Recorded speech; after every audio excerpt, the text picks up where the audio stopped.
Salut, c'est Aurélien, l'auteur du livre Je gagne ma vie avec mon blog. Dans cette vidéo, je vais vous parler en fait d'un ami. Vous allez voir un petit peu comment vous pouvez l'aider à quitter la rat race. Je vous explique. Il y a 4 ans, fin 2011, c'est un ami en fait que je connais depuis 2006 sur Paris. C'est quelqu'un de très intelligent. Il est ingé, il parle 5 langues.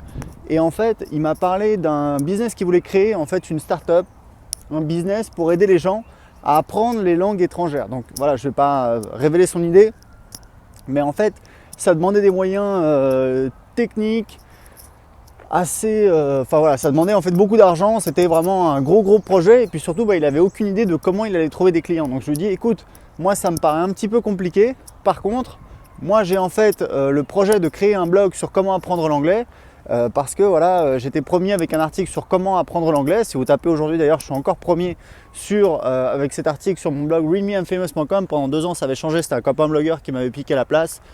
Mais voilà, je l'ai récupéré, donc j'avais vu en fait qu'il y avait moyen de se positionner dans Google, de capter du trafic, des gens intéressés sur la thématique de comment apprendre l'anglais et puis voilà, de créer un site dédié là-dessus. Donc c'est ce que j'ai fait, j'ai lancé un blog début 2012 et en fait donc aujourd'hui ce business il me rapporte 3 000 € par mois, mais en y passant moins d'1 heure par semaine, ça tourne vraiment en automatique. Et en fait mon ami il a quitté son boulot et en fait il a commencé à bosser dessus. Donc il a fait un premier business plan, après il a fait un deuxième business plan, etc. Et bref, au final il a passé 2 ans plus ou moins, enfin pour moi, à glander. Il a rien sorti et au final il est retourné travailler comme consultant. Et en fait, voilà, c'est ce qu'il fait maintenant, il travaille comme consultant. Alors, c'est pas la cata, loin de là. Si vous voulez, lui, il gagne très bien sa vie, il se fait très bien payer en tant que consultant.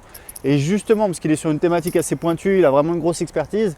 Et du coup, l'avantage, c'est que en fait, il travaille, de temps en temps, on va dire, de temps en temps, il travaille. Il se fait bien payer et ça lui permet de prendre des vacances, d'aller voyager, etc. Là, il s'est fait des voyages assez sympas. Mais ce que je veux dire, c'est que hier soir, je l'ai vu, on a discuté et il m'a parlé un petit peu de ses projets. Donc, le truc, c'est que pendant qu'il était en chômage, il a fait pas mal de sport et du coup, en fait, il s'est mis au CrossFit. Et là, en fait, avec un copain, ils veulent ouvrir une salle de CrossFit à Paris. Et en fait, il m'expliquait que voilà, ils essayaient de soit demander un prêt à la banque, soit de lever des fonds parce qu'ils avaient besoin au moins de 50-60 000 € pour lancer le projet. Et lui, il avait investi, je sais plus, pas énorme, mais peut-être, je sais plus, 5 ou 10 000 €. Et en fait, à terme, son objectif, en fait, c'était de faire 200 000 € de chiffre d'affaires avec cette salle de CrossFit.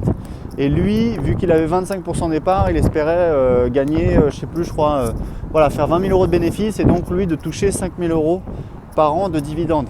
Et moi, si vous voulez, le truc, c'est que j'ai découvert un truc, c'est qu'on ne peut pas aider quelqu'un qui nous a pas demandé de l'aide. Donc si vous voulez, j'essaie de faire attention à pas donner mon avis si on me l'a pas demandé, mais je bouillais intérieurement parce que j'avais envie de lui dire écoute, mais voilà, enfin tu fais un petit peu n'importe quoi parce que tu gâches un petit peu ton talent. Et puis finalement il a commencé à me dire voilà, qu'est-ce que tu en penses, etc. Comment tu ferais, etc. Donc j'ai commencé à lui dire ce que je pensais vraiment, ce que j'avais sur le cœur. Et en fait le truc c'est que je lui ai dit sa salle de CrossFit, c'est un truc, ça fait 1 an et demi qu'il travaille dessus. Il a dû passer une certification auprès de CrossFit, payer 1 000 $, etc.